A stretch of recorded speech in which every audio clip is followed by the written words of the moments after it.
Salvete! Welcome back to Weekly Roman History, where one video a week will take you through 1,000 years of Rome. Last week, we dealt with the social and political history of the early Roman Republic, which focused on the struggles between the patricians and plebeians in the conflict of the orders.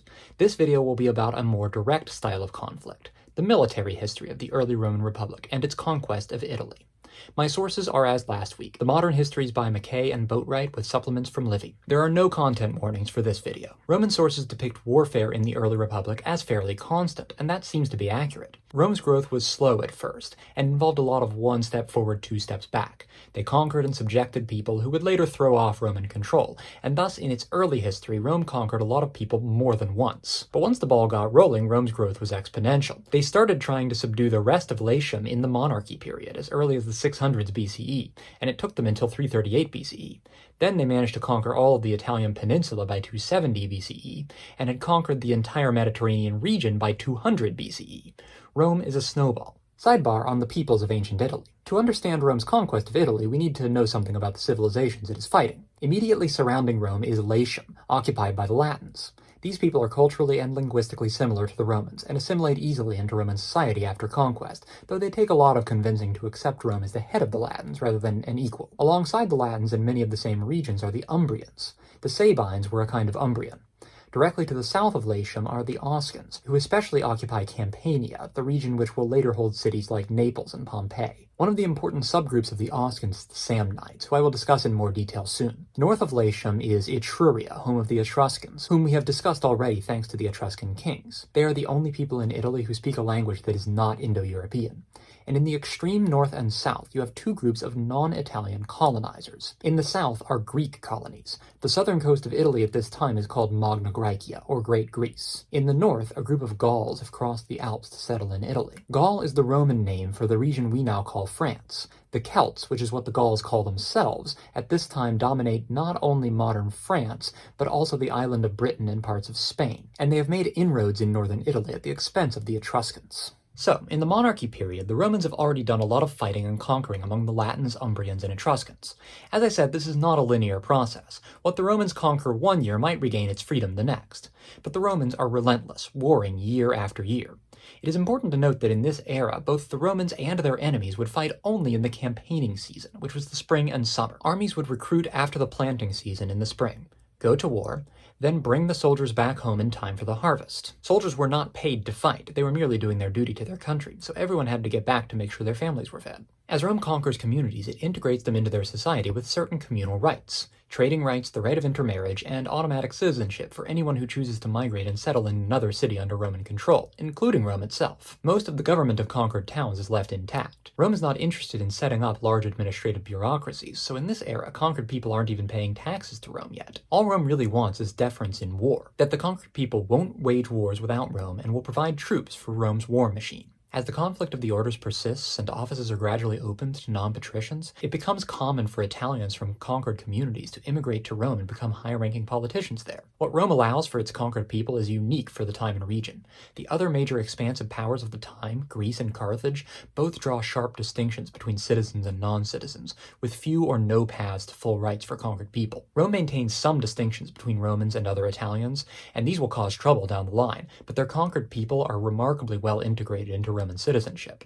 This will become one of the strengths of Rome. A turning point in Rome's establishing dominance over Italy is its conquest of Veii around 396 BCE. Despite Veii being an Etruscan city, it is extremely close to Rome. It's about 10 miles north, and it rivals it for wealth and influence. You might remember it as an ally of Tarquin in the wars after his expulsion in 509 BCE. The Romans have been fighting it on and off ever since, and the war that ends with Veii's conquest lasts 10 years. The general Marcus Furius Camillus finally conquers it by tunneling under its walls. Because Veii is huge and rich, conquering it gains Rome immense amounts of money and human captives to enslave. To contrast what I was just saying about the Roman style, their conquest of Veii is savage and total.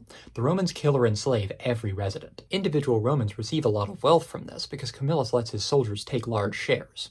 There is some grumbling that Camillus held back too much of it because he had promised a tenth of the plunder to the gods, and that Camillus is too proud and ostentatious in his triumph, but he's still a hero. Camillus' reputation only rises when he is commanding in a war against Falerii in 394 BCE. Falerii is one of the last holdouts who had been allied to Veii. Camillus is besieging the city when a man comes to him surrounded by children. The man introduces himself as a teacher, the best in Falerii, and therefore the one that all the most important families send their boys to for their schooling. He has brought the children of the ruling families to hand over to Camillus. With these children, Camillus can put an immediate end to the war. All the teacher wants is a big ol' bribe. Camillus rejects the offer. He sends the teacher back into Falerii with his hands tied, and gives all his students sticks to beat him with as he walks back in. The leading families of Falerii are impressed, and thankful for Camillus's honor in returning their children. They reconsider their stance. Veii continued to resist and was annihilated, but if a Roman general can display such good faith, maybe they'd be better off making peace and submitting to Roman rule. Not only is Falerii convinced, but several other cities nearby also make treaties for Roman rule after this show of good faith. Camillus is a too-good-to-be-true saint-like symbol of honor and uprightness in war. But he is also an unabashed nobleman, and he opposes some land reform legislation in the conflict of the orders. After he becomes unpopular with the people, his political enemies falsely accuse him of embezzling part of the gains from his destruction of Veii. Rather than face trial, Camillus retreats into exile. Note the shades of the Coriolanus story from the conflict of the orders video. Meanwhile, the Gauls have been making their explorations in northern Italy, trying to find some land to settle on.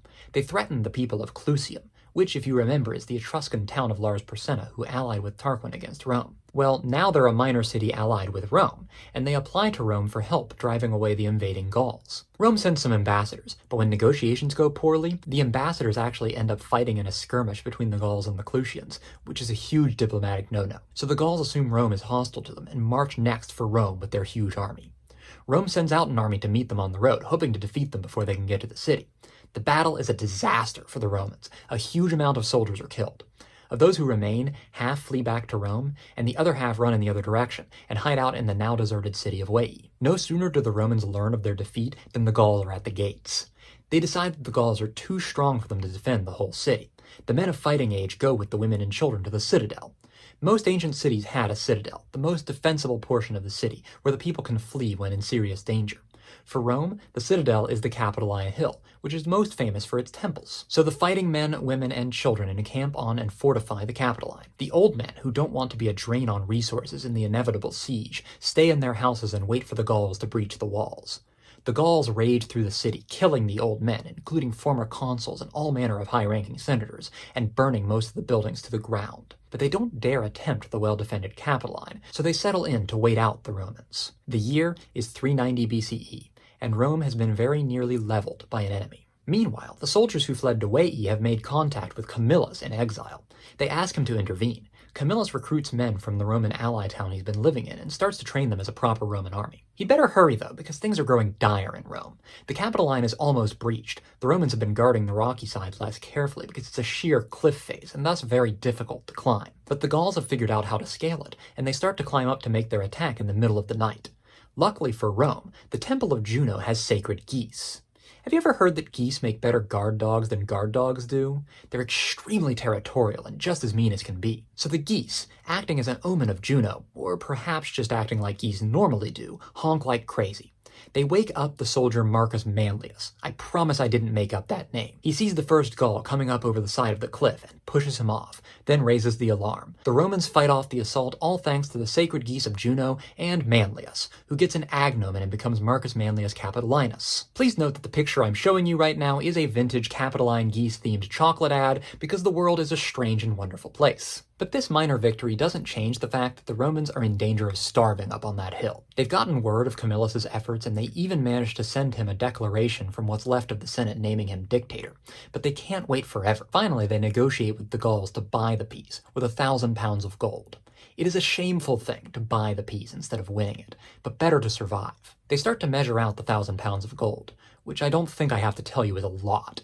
But there's a problem. Picture an ancient scale, a libra, which is where the name of the zodiac constellation comes from, as well as the abbreviation LB for pound. You put weights on one side to measure how much gold you're piling on the other. But measures aren't standardized, and a Gallic pound is a bit heavier than a Roman one. What the Romans think ought to be 1,000 pounds is a little too light for the Gauls, and they demand more. When the Romans complain, the Gallic commander, whose name is Brennus, throws his sword on the other side of the scale, which makes it heavier, meaning the Romans would need even more gold, and says, "Why victis?" Oh look, a primary source quote.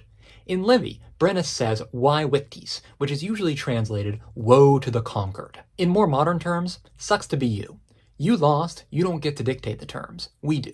Brennus is piling insults on the Romans, who are already smarting because they're having to bribe him to leave instead of defeating him. We can't take this as historical fact, but it's a brutal line and a famous one too. But at this very moment, up rides Camillus with his army. He throws his own sword on the other side of the scale and says another immortal quote, "Non auro sed ferro recuperanda est patria." May the fatherland be recovered, not with gold, but with iron. By iron he means swords, military might. Camillus declares the agreement with the gold void because he had been named dictator before it was made, which means no valid war agreements can be reached without his approval. He then faces the Gauls in battle and defeats them, sending them fleeing north and rescuing Roman dignity. Well, almost. It's a humiliating blow to a mighty city that is just on the edge of conquering all of Italy, and of course the city is destroyed. The Romans rebuild. It is probably on this occasion that they build the Servian wall around their city, which is misattributed to Servius Tullius. Camillus is lauded as a savior, the second founder of Rome. But the Gauls lurk as a boogeyman in the Roman psyche for generations to come. The one foreign people who ever besieged Rome itself, the only people who could destroy Rome. Their mystique isn't really lifted until Caesar subdues Gaul in the 50s BCE, 3.5 centuries later. But ultimately, this incident is only a stumbling block in Rome's conquest of Italy. It does make some of the cities in their sphere of influence doubt them and rebel, but Rome recovers and keeps pushing outward. The last major Italian opponent is the Samnites, an Oscan people in Campania to the south of Rome, with whom Rome wages 3 wars. The middle one, the Second Samnite War, is the big one. It lasts 20 years, from 326 to 304 BCE. Early in the war, in 321 BCE, the Samnites trick a Roman army into a canyon called Caudine Forks and trap them in there. Without hope for escape, the Romans have to negotiate. Rome cedes some territory and agrees to a 5-year pause in hostilities, and as a final humiliation, they have to pass through the yoke on their way out of the canyon. Some say the Samnites invent this practice here. Some say it is older. It seems that this is the first time it is done to the Romans. A literal yoke is the thing you put on a pack animal's back to make it pull a plow or wagon. As a symbol, it means domination, as a master to a pack animal or a slave. The Samnites make a symbolic yoke out of 3 spears, and as the Roman army passes under it, they are shamed by the Samnites' symbolic domination over them. It doesn't last long. When the war resumes, the Romans are the ones who dominate, even after groups of Etruscans and Umbrians defect to the Samnite side to try to throw off Roman rule. During this war is a censor named Appius Claudius Caecus, not to be confused with the Appius Claudius from the last video. This one is a later and more positive figure. Appius Claudius Caecus is important for 2 reasons. 1, because of the things he built, which I'm about to go into, but 2, because we know he actually existed and did these things. Appius Claudius is a signpost on our journey from legends to actual history. We're still in a somewhat murky time here in the late 4th century BCE, but we know that variations on these things really happen, and that the names attached to them are the names of real people who were actually involved in them. We're crossing the bridge into history, and Appius Claudius is here to greet us. Appius Claudius Caecus is a censor between 312 and 308 BCE, but oddly uses his censorship on building projects, which we would normally associate with an aedile. He builds the Aqua Appia, Rome's first aqueduct, which, if you don't already know this, brings fresh water into the city. This is a big sign of Rome's urban expansion, as it means that natural sources of water are no longer enough for its population. And he builds the Via Appia, Rome's first big road, which extends south to the territory of the Samnites. The function of the road is to make rapid troop movements between Latium and Campania easy. It's practical, but it's also a message. Rome intends its conquest of the Samnites to be permanent. The practice of building straight, high-quality roads to move its troops becomes a hallmark of Roman warfare, and the roads are in use for peaceful purposes long after the wars are over. The Via Appia is later expanded all the way down to Brundisium in the heel of Italy, which becomes the main port for trade and travel between Rome and Greece.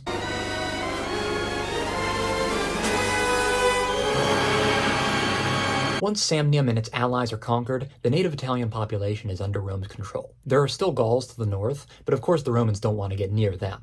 To the south is Magna Graecia, the Greek colonies, and Rome approaches them with caution too, because they can seek help from the powerful Greek mainland. But in 282 BCE, war breaks out with the Greek city of Tarentum. The Tarentines obtain the help of Pyrrhus, who is the king of Epirus. Half a century earlier, the model for the ideal Hellenistic king was set. Alexander the Great, king of Macedon, was a great general who brought all of Greece under his rule, and also made major conquests in Egypt, the Middle East, and India. He set the model of the traveling, conquering general, and Pyrrhus, among many others, wanted to be the next Alexander the Great. Remember that we're on pretty solid historical ground now. Pyrrhus, like Alexander, was absolutely real. So Pyrrhus brings his army over to Italy, ostensibly to help his ally Tarentum, but mainly in search of personal glory. He meets the Roman army at the Battle of Heraclea in 280 BCE, which is the first time the Romans encounter war elephants. I always wonder what went through the mind of a poor Roman soldier farmer the first time he saw an elephant. We're used to them as these docile creatures in zoos, but of course they're deadly aggressive animals. They're huge, with giant stomping feet, enormous tusks that look like fangs, and an arm on their face. And in war, they have soldiers on the backs of them, ready to finish you off if the elephant doesn't. It would have seemed like Pyrrhus had actual monsters in his army. Pyrrhus wins the Battle of Heraclea, but the Romans don't make it easy on him. He loses so many soldiers in his victory that it might as well have been a loss. Pyrrhus is said to have remarked, "Another such victory will cost me the war." From this famous incident comes the term Pyrrhic victory, which means a victory that isn't worth the cost. It's applied to everything from World War I to parenting manuals. Pyrrhus gained some allies among the other Greeks and some Italian tribes, including the Samnites, who are still unwilling converts to Rome. Pyrrhus's forces march for Rome, but the Latins are united in their support of Rome, and don't let him get close. Pyrrhus wins another Pyrrhic victory. Technically a win, but it hurts him in the long run. Pyrrhus sends ambassadors with a peace offering to the Roman Senate. They seem to have asked Rome to become allies of Epirus and give up their independence. The Senate is shaken enough to consider it, but in the story it's Appius Claudius Caecus who convinces them not to accept. His last name, Caecus, means blind in Latin, because at this point in the story he's a very old man and he's gone blind. He tells the Senate that if they can't see that Pyrrhus can be defeated, they're as blind as he is. In 278 BCE, Carthage invades the island of Sicily, which is another Greek colony. Pyrrhus pauses his Italian campaign to go assist in Sicily, which gives the Romans time to prepare for his return. Pyrrhus comes back in 275, this time approaching Rome from the north of Italy, and this time he is defeated rather than winning a costly victory. The big one is a defeat at Beneventum by Manius Curius Dentatus, or Toothy. Pyrrhus gives up and returns to Greece, leaving Tarentum and the other Greek colonies to be integrated into Rome. He is later killed in Epirus by a woman who hated him by dropping a roof tile on him. That's not an important detail, but it's an interesting one. The war with Pyrrhus is Rome's debut on the world stage, its first major non-Italian enemy.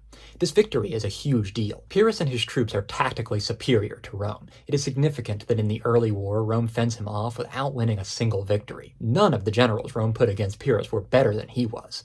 Rome's advantage in the war, other than the obvious home field advantage, was their ability to continuously provide new soldiers. Rome's system of extending citizenship rights to its conquered people pays off. They remain loyal when Pyrrhus tries to get them to defect, and they provide soldiers to Rome. Greek states, with their restrictive citizenship rights, had to resort to mercenaries if they lost too many citizen soldiers, but Rome could just keep drafting them. Pyrrhus is said to have compared Rome to the Hydra, the monster that Hercules fought in classical mythology. Every time he cut off one head, 2 more would grow in its place, or 3 depending on the version. That is Rome's strength, to keep going after losses that would destroy other powers. Pyrrhus might be the first major foreign enemy, but the wars Rome will soon fight against Carthage will establish them as the dominant power in the entire Mediterranean region. In the literary tradition, Pyrrhus is aware of this, commenting as he leaves Italy in defeat, "A fine battleground I leave for the Carthaginians." Next week, the Punic Wars, Carthago delenda est.